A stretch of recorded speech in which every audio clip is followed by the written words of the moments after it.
देखो दोस्तों, आप सभी की वेल विशेस के लिए बहुत-बहुत धन्यवाद। इस बार भी कमेंट टारगेट 120 ही रखते हैं। जल्दी से कमेंट हो ताकि अगला वीडियो जल्दी आए। चैनल पर नए हो तो सब्सक्राइब ज़रूर करें और इस वीडियो को लाइक करना मत भूलिएगा। तो चलिए वीडियो स्टार्ट करते हैं। पिछले एपिसोड में हमने देखा था कि हो यू हाउ क्लास 8 सोल टूल बनाना स्टार्ट कर चुका था। अब आगे देखेंगे। श्वानजीवन ने हो यू हाउ को ध्यान से देखा और मन ही मन सोचने लगा, मैंने तो उसे अपनी ब्रीदिंग और स्पिरिचुअल पावर एडजस्ट करना कभी नहीं सिखाया। फिर उसने ये सब कैसे सीख लिया? अ, इस समय श्वानजीवन हो यू हाउ की इस स्थिति को देखकर और भी ज़्यादा हैरान और उत्सुक हो गया। इसी दौरान हो यू हाउ ने हरकत की। वह तेज नहीं था। उसने सहजता से एक रेयर मेटल का टुकड़ा उठाया, उसे मोल्ड में रखा और फिर फोर्जिंग हैमर उठाकर उस पर हथौड़ा चलाना शुरू कर दिया। श्वानजीवन के चेहरे पर शक की झलक थी। क्या वह पहले आउटर शेल बना रहा है?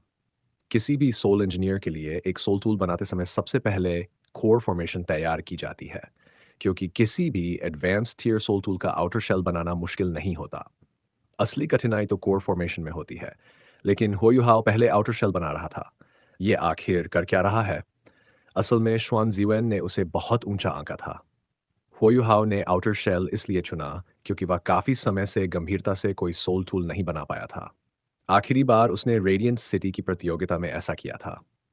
हालांकि उसने पिछले 2 दिनों में ब्लूप्रिंट समझ लिया था, पर उसे डर था कि अगर कोर फॉर्मेशन से शुरू किया और कोई गलती हो गई तो पूरा व्यर्थ चला जाएगा। इसलिए उसने पहले आउटर शेल बनाने का अभ्यास किया ताकि हाथ और मन का तालमेल लौट आए। आउटर शेल बनाते समय हुई छोटी गलती सुधारी जा सकती थी, लेकिन कोर फॉर्मेशन में जरा सी चूक सब नष्ट कर सकती थी।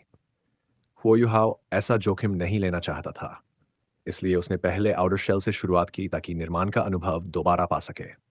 लगातार हथौड़े की स्पष्ट आवाजें गूंजने लगीं। शुरू में हो यू हाउ थोड़ा धीमा था, लेकिन जल्द ही उसने गति पकड़ ली, क्योंकि रेयर मेटल उसके सामने पूरी तरह स्पष्ट था।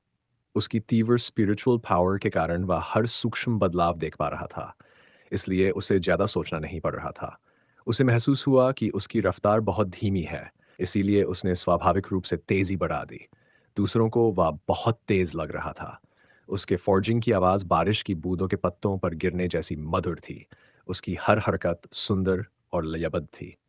जिम ने संतुष्ट होकर सिर हिलाया। आउटर शेल बनाने के दो तरीके होते हैं। या तो मोल्ड बनाकर एक बार में मेटल को शेप देना, जो बड़े सोल टूल्स के लिए सही होता है, या फिर होयुहाओ के जैसे हाथ से मेटल फोर्ज करना।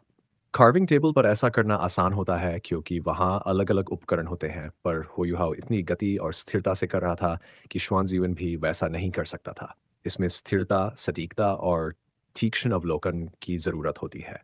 हर रेयर मेटल के अंदर कुछ अस्थिरता होती है, इसलिए फोर्जिंग के दौरान उसके बदलावों पर नज़र रखना आवश्यक होता है। होयुहाओ की हर चोट सटीक थी और उसकी रेखाएं समान रूप से बन रही थीं। ये उसके मजबूत आधार का प्रमाण था। श्वानजीवन का मन, जो पहले अपने शिष्य से असंतुष्ट था, अब धीरे-धीरे गर्व से भर गया। बहुत जल्द होयुहाओ ने आउटर शेल का पहला टुकड़ा पूरा कर लिया। अब वह दूसरे पर लग गया। पहले अनुभव के कारण अब उसका काम और आसान और तेज हो गया। थोड़ी ही देर में उसकी बॉडी से सोल पावर की हलचल गायब हो गई। श्वानजीवन ने सोचा, ये लड़का अपनी शारीरिक ताकत से फोर्ज कर रहा है। क्या इसके मांसपेशियां दर्द नहीं करेंगी? पर दर्द कहाँ? होयुहाओ को महसूस हो रहा था कि उसके पास 10,000 साल पुराने सोल बीस्ट जितनी ताकत है, भले ही वह सोल पावर का उपयोग न करे। वांगचुअर से फ्यूजन के बाद उसकी शक्ति बहुत बड़ी थी। हाल ही में उसने मैनिफोल्ड मिस्टीरियस आइस एसेंस और एक ड्रैगन पिल भी अवशोषित की थी, जिससे उसका शरीर मानो एक मानव सैविज बीस्ट जैसा बन गया था। रेयर मेटल्स भले ही कठोर हों, लेकिन उसके लिए वे कुछ नहीं थे। थोड़े ही समय में श्वानजीवन ने समझ लिया कि उसकी चिंता निरर्थक थी। टुकड़ा दर टुकड़ा आउटर शेल बनता गया। वह और तेजी से काम करने लगा। बिना सोल पावर के भी उसका नियंत्रण अद्भुत था। कभी-कभी वह मुस्कुराता भी था, पर हथौड़े की हर चोट फिर भी सटीक होती थी। श्वानजीवन मन ही मन बोला, सच में जीनियस वही होता है। उसने अब पूरी तरह समझ लिया कि स्पिरिचुअल टाइप सोल मास्टर्स को सोल टूल्स के निर्माण और अनुसंधान में हमेशा बढ़त क्यों मिलती है। होयुहाओ ने सिर्फ 1 घंटे में क्लास 8 डिकम्पोजिशन कैनन का आउटर शेल तैयार कर दिया, जिसमें 40 से अधिक बाहरी हिस्से थे। हर हिस्सा स्ट्रीमलाइन और फ्लॉलेस था। शुआन जीवन जैसे कठोर मानक रखने वाले व्यक्ति को भी कोई कमी नहीं दिखी। आउटर शेल पूरा करने के बाद होयुहाओ ने हल्का सा खिंचाव लिया और कार्विंग टेबल पर रखे सोल टूल के हिस्सों की ओर बढ़ा। अब सभी समझ गए, वह कोर फॉर्मेशन शुरू करने वाला था, जो सोल टूल का सबसे महत्वपूर्ण भाग था। क्लास 8 सोल टूल की कोर फॉर्मेशन अत्यंत जटिल थी। ऊपर से ये उसका पहला प्रयास था, इसलिए कोई भी, यहाँ तक कि श्वान जीवन भी, उसकी सफलता पर भरोसा नहीं कर रहा था। लेकिन हुयुहाओ पूरी तरह शांत था। उसके चेहरे पर आत्मविश्वास भरी मुस्कान थी, जिससे सब उलझन में थे।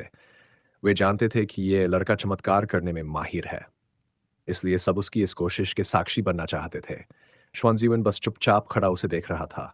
उसने कोई जल्दी नहीं दिखाई, बस प्रतीक्षा की। होयुहाव ने एक रेयर मेटल का टुकड़ा उठाया और ध्यान केंद्रित किया। उसकी दाहिनी आंखें हल्की सुनहरी हो गईं। उसकी कोमल स्पिरिचुअल पावर उस धातु पर एक महिला के स्पर्श की तरह उतरी। दूसरों को तो बस उसकी शक्ति का हल्का असर दिख रहा था, पर हुआयुहाव देख पा रहा था कि रेयर मेटल के भीतर बारीक रेखाएं उभर आई हैं, बिल्कुल वैसे जैसे उसके स्मरण में ब्लूप्रिंट था। भले ही उसने ब्लूप्रिंट याद कर लिया था, लेकिन वह सावधानी से उसे स्पिरिचुअल पावर से मेटल पर प्रक्षेपित कर रहा था, ताकि कार्विंग बिल्कुल सही हो।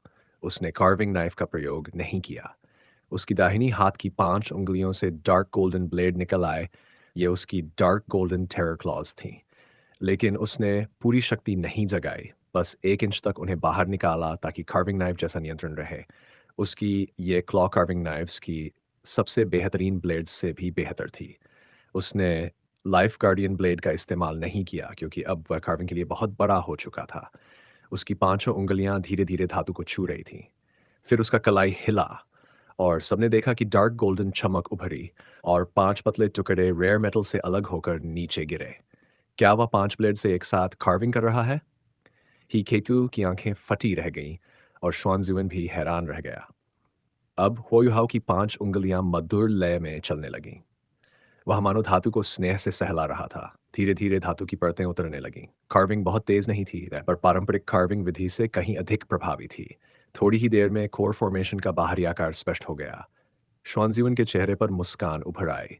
हाँ, यह दृश्य चकित करने वाला था, लेकिन उसे पता था कि यह अभी असली चुनौती नहीं थी। हुइहाओ ने केवल बाहरी ढांचा तैयार किया था। कोर फॉर्मेशन का सच्चा सार तो उसकी आगे की कार्विंग में दिखेगा। इसके लिए हर फॉर्मेशन का एकदम फ्लॉलेस होना आवश्यक था। इन सब के संयोजन में अपार सोल और स्पिरिचुअल पावर की आवश्यकता थी ताकि पूरा निर्माण सफल हो सके। हुइहाओ वाकई धीमा हो गया। उसने अपने बाकी 4 उँगलियां पीछे खींच लीं और अपने बाएं हाथ से रेयर मेटल उठाया। अब केवल उसका दायां तर्जनी उँगली उस धातु पर बारीक नक्काशी कर रही थी। हालांकि उसकी गति पहले जैसी तेज नहीं थी, लेकिन अब वह अधिक सावधानी से काम कर रहा था। धातु के टुकड़े लगातार गिरते रहे और हुआयुहाओ पूरी तरह ध्यान केंद्रित किए हुए था। ये केवल 24 कोर फॉर्मेशंस में से पहली थी, लेकिन ये कई क्लास 7 सोल टूल्स के सेंट्रल कोर फॉर्मेशन से भी अधिक जटिल थी। जितना उन्नत सोल टूल होता है, उसे बनाना उतना ही कठिन होता है, जैसे सोल मास्टर्स और सोल इंजीनियर्स में भी होता है। जितनी ऊंची कल्टिवेशन, उतना ही कठिन स्तर। श्वानज़ीवन उसे देखते हुए एक पुरानी याद में खो गया। जब वह सन मून एम्पायर में था, तब उसने एक क्लास 8 डिकम्पोजिशन कैनन के सहारे इलस्ट्रियस वर्च्यू हॉल में सबसे युवा क्लास 8 सोल इंजीनियर बनने का गौरव प्राप्त किया था। साथ ही वह वहाँ का चीफ रिसर्चर भी बन गया था। उस समय वह बहुत उत्साहित और ऊर्जावान था। अफसोस कि इलस्ट्रियस वर्च्यू हॉल में उसकी स्वतंत्रता सीमित थी। अंत में पोयुहाव ने उसे वहाँ से टांग सेक्ट में आने के लिए राजी किया, लेकिन श्वानज़ीवन को अपने इस निर्णय का कभी अफसोस नहीं हुआ। टांगसेक्ट आने के बाद से उसे पूरा सम्मान मिला और श्रेक एकेडमी तथा टांगसेक्ट ने उसे हर प्रकार के संसाधन प्रदान किए। वरना वह इतने कम समय में क्लास 9 सोल इंजीनियर कैसे बन पाता? हालांकि श्वानज़ीवन जानता था कि सोल टूल रिसर्च में वह किसी से कम नहीं, लेकिन उसे यह भी पता था कि उसकी सोल पावर कल्टिवेशन की नींव बहुत कमज़ोर थी। उसने सोल डोलुओ बनने के लिए भी तरह-तरह की दवाओं का सहारा लिया था। क्लास 9 बनने से पहले वह जानता था कि टंग सेक्ट में 7 रिंग्स वाले किसी भी सोल मास्टर से वह बिना सोल टूल के आसानी से हार सकता है। आमतौर पर वह इतना व्यस्त रहता था कि निजी बातों पर सोचने का समय ही नहीं मिलता था। अब जब उसे थोड़ा आराम मिला तो उसके मन में कई तरह के विचार आने लगे, पर उसका ध्यान फिर भी वहाँ पर टिका हुआ था। हुयुहाउ की गति लगातार बढ़ती जा रही थी। शुरुआत में थोड़ी झिझक के बाद अब वह सोल टूल बनाने का असली एहसास वापस पा चुका था। वह खुद भी इस बात से बेहद खुश था। यह रेयर मेटल उसे आंखों के सामने मानो बड़ा दिखाई दे रहा था। वह उसकी सबसे सूक्ष्म बारीकियों पर भी निभा रहा था। शुरुआत में वह किसी खंड का इस्तेमाल करने से डर रहा, लेकिन समय बीतने के साथ उसने पाया कि स्पिरिचुअल पावर की मदद से कार्विंग करना और भी आसान हो गया है। कुछ ही देर में उसने पहला कोर फॉर्मेशन पूरा कर लिया। उसने उसे सावधानी से मेज के कोने पर रख दिया और दूसरा रेयर मेटल उठाकर कार्विंग शुरू की। श्वानज़ीवन कुछ कदम आगे बढ़ा और पहले कोर फॉर्मेशन को उठाकर ध्यान से देखने लगा। थोड़ी देर बाद उसने सिर हिलाया और उसे वापस रख दिया।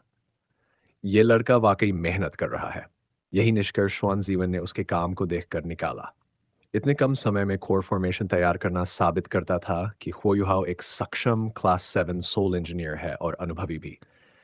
शायद अब उसे कुछ सरल क्लास 8 सोल टूल्स आजमाने देना चाहिए। संभव है वह सफल भी हो जाए।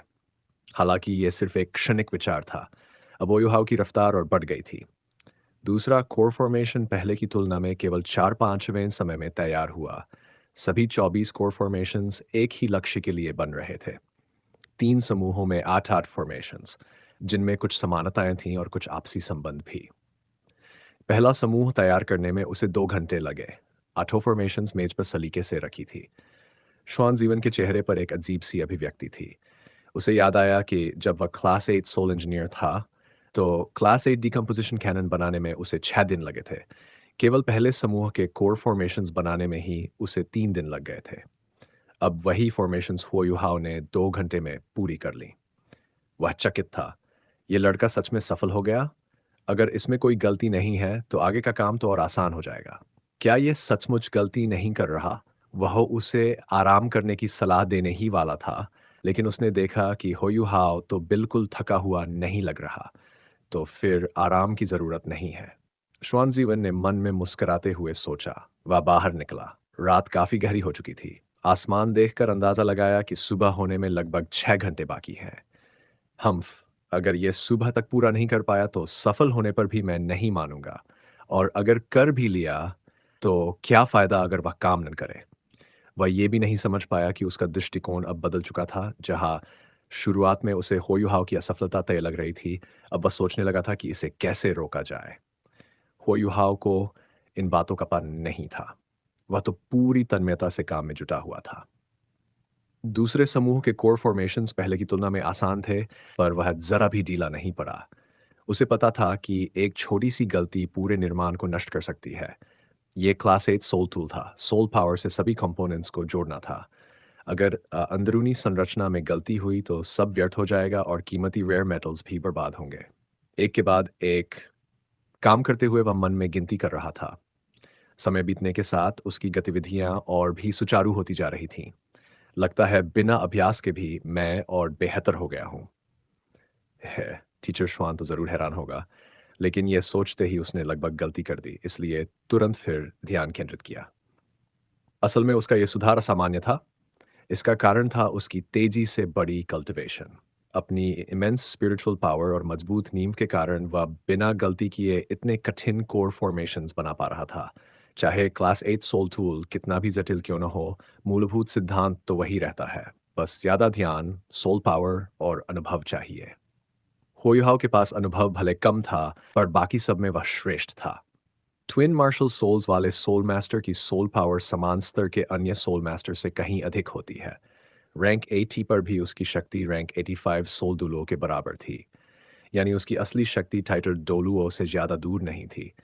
आखिरकार उसके पास सोल कोर भी था। दूसरा समूह पूरा हो गया।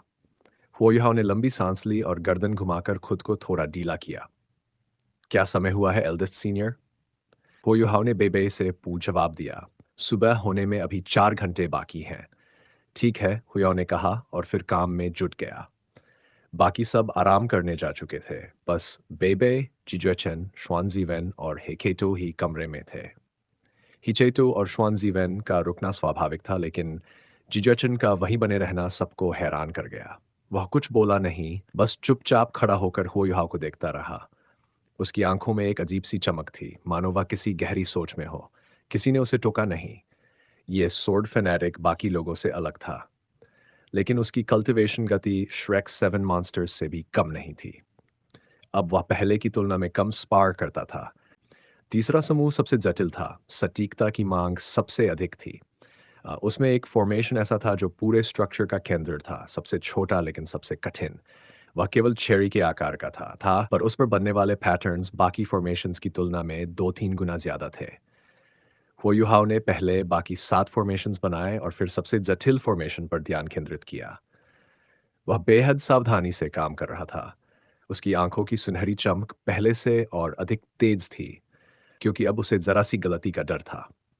श्वानज़ीवेन एक ओर खड़ा होकर चुपचाप देख रहा था। अब उसके चेहरे पर प्रशंसा झलक रही थी। इस छात्र के बारे में वह क्या कहे, उसके पास शब्द नहीं थे। ही केतु एक तरफ झुका हुआ बैठा था। शुरू में उसे लगा था कि होयोहाव ने 1 साल से ज़्यादा समय सोल टूल्स सीखने में बर्बाद कर दिया है और इस वजह से वह उससे आगे निकल जाएगा। लेकिन अब लगता था कि ऐसा नहीं हुआ, बल्कि उनके बीच का फासला और बढ़ गया था। केवल मेहनत से ऐसी प्रतिभा का अंतर पाटना आसान नहीं था। हालांकि उसका मनोबल केवल एक पल के लिए टूटा। ही केतु बहुत जिद्दी था।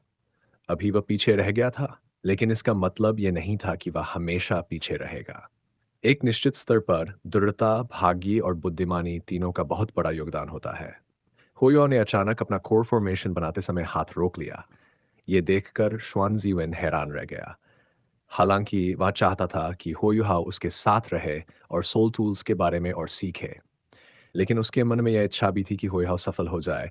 एक एडवांस टियर सोल टूल को सफलतापूर्वक बनाना किसी सोलैंड के आत्मविश्वास को बहुत बढ़ा देता है। यही कारण था कि वह अभी बहुत उलझन में था। किसी सोल इंजीनियर के लिए एक बार शुरू किया गया कोर फॉर्मेशन बीच में रुकना बहुत खतरनाक होता है। बीच में रुकना असफलता की निशानी थी। लेकिन इसके बाद स्वानज़ीवन ने देखा कि आई ऑफ डेस्टिनी, गुलाबी सुनहरी रोशनी आई ऑफ डेस्टिनी से फैलने लगी। जल्द ही वह पूरी पेशानी पर फैल गई। कमरे में आध्यात्मिक लहरें अचानक बहुत शक्तिशाली हो गईं। ही केटो, बेबे और जी चैन सभी ने महसूस किया कि उनकी स्पिरिचुअल सी उस विशाल आध्यात्मिक शक्ति से उबलने लगी है। उसकी स्पिरिचुअल पावर इतनी प्रबल है। क्या किसी सोल सेज के पास इतनी अद्भुत शक्ति हो सकती है? श्वानज़ीवन ने तुरंत अपना हाथ उठाकर अपना मुंह बंद किया ताकि वह कुछ बोल न दे। उसने सिर्फ एक नज़र आई ऑफ डेस्टिनी पर डाली और उसके भीतर गहराई में घूमते भंवर को देखा। जैसे ही उसने नज़र हटाई, उसका दिल हिल गया। अगर पहले ये केवल एक अनुमान था, तो अब उसे पूरा यकीन हो गया। हाँ, हुओयुहाव के पास सोल कोर है और वह स्पिरिचुअल सोल कोर है, जबकि उसके पास केवल 7 रिंग हैं। श्वानज़ीवन के इस कार्य पर किसी और का ध्यान नहीं गया क्योंकि बाकी सभी भी हुओयुहाव की आई ऑफ डेस्टिनी देख चुके थे।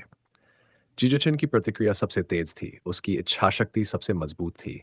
उसके दिल में केवल उसकी तलवार और जिंगजियन थी, और कुछ नहीं। यही कारण था कि जब उसे एहसास हुआ कि होयुहाव का चेहरा कुछ अजीब हो रहा है, उसने तुरंत अपनी आंखें बंद कर लीं और अपने स्वॉर्ड इंटेंट पर ध्यान केंद्रित कर लिया। इससे वह उन विचित्र आध्यात्मिक लहरों से मुक्त हो गया। बेबे भी जचिन जैसा ही था, लेकिन उसकी इच्छाशक्ति भी बहुत मजबूत थी। जैसे ही उसे कुछ गलत लगा, उसने तुरंत अपना हाथ उठाकर अपनी आंखें ढक ली। साथ ही उसने अपना रेडिएंट होली ड्रैगन सक्रिय किया और अपनी स्पिरिचुअल सी की रक्षा के लिए सोल पावर चलाया। इस कारण वह ज्यादा प्रभावित नहीं हुआ। श्वानज़ीवन एक टाइटल डुलुओ था। वह भले ही चकित था, लेकिन उसके लिए यह कोई खतरा नहीं था। ही केटो ही अकेला था जो मुसीबत में फंस गया। वह पहले से ही होयुहाव की सोल इंजीनियरिंग क्षमता से हैरान था। जब होयुहाव की आई ऑफ डेस्टिनी खुली, तो उसे चक्कर सा महसूस हुआ और वह उसकी सोल कोर में खिंच गया। वह अपनी आंखें हटा नहीं पा रहा था, बल्कि अनजाने में एक कदम आगे बढ़ गया। लेकिन वह कदम बढ़ाते ही समझ गया कि कुछ गलत है। उसने आंखें बंद करने की कोशिश की, पर ऐसा कर नहीं पाया। होयुहाव की स्पिरिचुअल पावर बहुत ही प्रबल थी। इसके अलावा जब उसने आई ऑफ डेस्टिनी खोली, तब उसकी सोल कोर अपनी अधिकतम गति से घूम रही थी, क्योंकि वह पूरी तरह केंद्रित था। यही कारण था कि हिकेतु इतना प्रभावित हुआ। सौभाग्य से कमरे में और लोग मौजूद थे। श्वानज़ीवन तुरंत हिकेतु के पास पहुंचा और उसके आंखों को ढक दिया। फिर उसने अपने दूसरे हाथ से उसके कंधे पर थपकी दी। हिकेतु चौंक कर वास्तविकता में लौट आया। उसने सिर घुमाकर श्वानज़ीवन की ओर देखा तो उसके चेहरे पर डर साफ झलक रहा था। श्वानज़ीवन ने सिर हिलाकर उसे इशारा किया कि होयुहाव की ऊर्ध्व आंख की ओर न देखे। इस समय होयुहाओ ने फिर से कार्विंग शुरू कर दी थी। इस बार वह स्पष्ट रूप से पहले से तेज था। धातु के छोटे छोटे टुकड़े उसकी उंगली से गिर रहे थे। वह छोटी धातु की गेंद उसकी हथेली में मानो नाच रही थी। क्या वह सच में सफल हो जाएगा? इस सवाल का जवाब किसी को नहीं पता था, यहाँ तक कि होयुहाओ को भी नहीं। लेकिन वह छोटी धातु की गेंद लगातार बदलती जा रही थी। उस पर घनी रेखाएं बढ़ती जा रही थी। अंत में पूरी गेंद एक जालीदार रूप ले चुकी थी और उस पर अजीब सोल पावर की लहरें उभरने लगी थीं। श्वानजीवन ने गहरी सांस ली और धीरे धीरे छोड़ी। पहले उसने इसी कोर फॉर्मेशन को पूरा करने में पूरा एक दिन लगाया था। तब उसे लगा था कि उसने सोल टूल निर्माण की अपनी क्षमता की चरम सीमा छू ली है। वह एहसास वह कभी नहीं भूल सका। लेकिन अभी होयुहाव की स्थिति उससे कहीं बेहतर थी। जबकि उसने ये ब्लूप्रिंट सिर्फ 3 दिन पहले देखा था। उसे क्लास 8 सोल टूल्स बनाने का कोई अनुभव नहीं था। 2 घंटे बीत गए। होयुहाव ने अपनी गति धीमी की। उसके माथे पर पसीने की बूंदें झलकने लगीं, लेकिन उसका ध्यान अडिग था। उसकी प्रबल स्पिरिचुअल पावर ने उसे पूर्ण एकाग्रता में बनाए रखा। वह लगभग खत्म करने वाला है। श्वान जीवन ने अनजाने में अपने मुट्ठी कस लिए। हाँ, मैं लगभग खत्म करने वाला हूँ, होयाव ने मन में कहा। अब सिर्फ अंतिम चरण बचा था, लेकिन यही सबसे कठिन था। इस अंतिम कार्विंग के लिए उसे अपने ब्लेड को लगातार 18 बार मोड़ना था ताकि पैटर्न उकेरे जा सकें। इसके लिए न केवल स्पिरिचुअल पावर का नियंत्रण चाहिए था, बल्कि मजबूत सोल पावर भी चाहिए थी, क्योंकि ये अंतिम कार्विंग धातु के भीतर करनी थी। उसे अपनी सोल पावर को एक पतली सुई के रूप में केंद्रित करना था। कोई भी वास्तविक सुईनुमा उपकरण पर्याप्त तेज नहीं होता और कोण का नियन भी उतना सटीक नहीं होता जितना सोल पावर से हो सकता है। यह धातु का टुकड़ा बहुत कठोर था। उसे अपनी सोल पावर से कार्विंग करनी थी। सुई को लगातार 18 बार मोड़ना था और हर बार समान बल लगाना था। जब तक कोई सोल दोलू नन हो, यह लगभग असंभव था।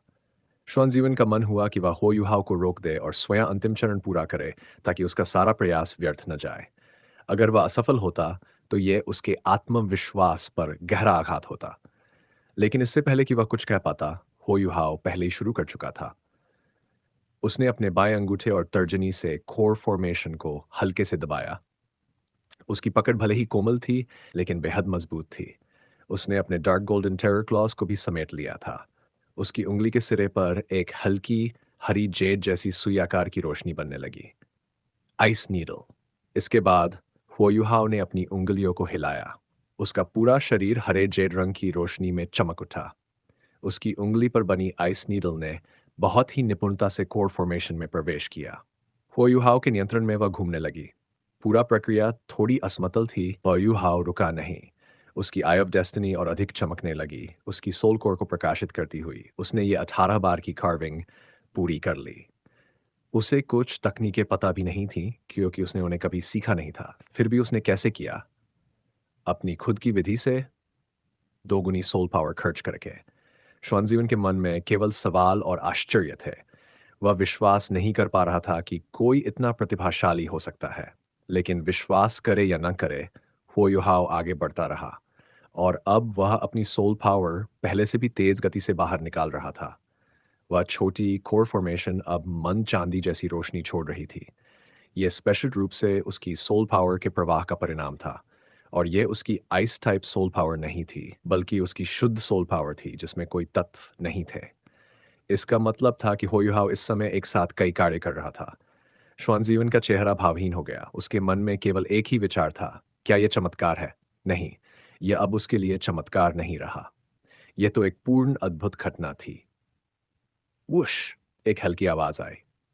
होयुहाव की जेड हरी आइस नीडल ने आखिरी धातु का टुकड़ा निकाल दिया।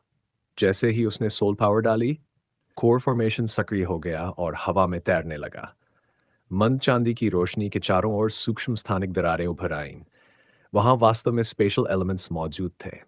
सबसे महत्वपूर्ण कोर फॉर्मेशन आखिरकार पूरा हो गया था। हुओयुहाव ने लंबी सांस ली और मेज का सहारा लेकर थकान में झुक गया। सभी 24 कोर फॉर्मेशंस पूरे हो चुके थे और साथ ही सोल टूल का बाहरी खोल भी। अब हुओयुहाव को उन्हें जोड़ना था ताकि वह पूरी तरह तैयार हो जाए। इसमें निस्संदेह और अधिक सोल पावर और कौशल की आवश्यकता थी। लेकिन क्या वह चिंतित था? हुओयुहाव ने सिर उठाया और श्वानजीवन की ओर मुस्कुराते हुए देखा। टीचर श्वान, क्या हमारे पास अभी भी समय है? श्वानजीवन का चेहरा गंभीर हो गया। बकवास बंद करो, ध्यान दो। यस! हुओयुहाओ ने उत्साहपूर्वक उत्तर दिया और आदरपूर्वक श्वानजीवन के शब्दों को स्वीकार किया। फिर उसने तुरंत काम शुरू किया और सभी घटकों को जोड़ना शुरू कर दिया। क्या उसे थोड़ा आराम नहीं करना चाहिए था? उसने अपने दोनों हाथ फैलाए और फिर उन्हें ऊपर उठाया। उसी क्षण तीसरे समूह के अन्य 7 कोर फॉर्मेशंस हवा में उठे और उसके चारों ओर तैरने लगे। तो चलिए ये वीडियो यहीं समाप्त करते हैं। कमेंट में ये ज़रूर बताना आपको किस तरह की वीडियो चाहिए। वीडियो अच्छी लगी हो तो लाइक करना, अपने विचार कमेंट करना। चैनल पर नए हो तो सब्सक्राइब ज़रूर करना। तो चलिए मिलते हैं अगले वीडियो में। धन्यवाद।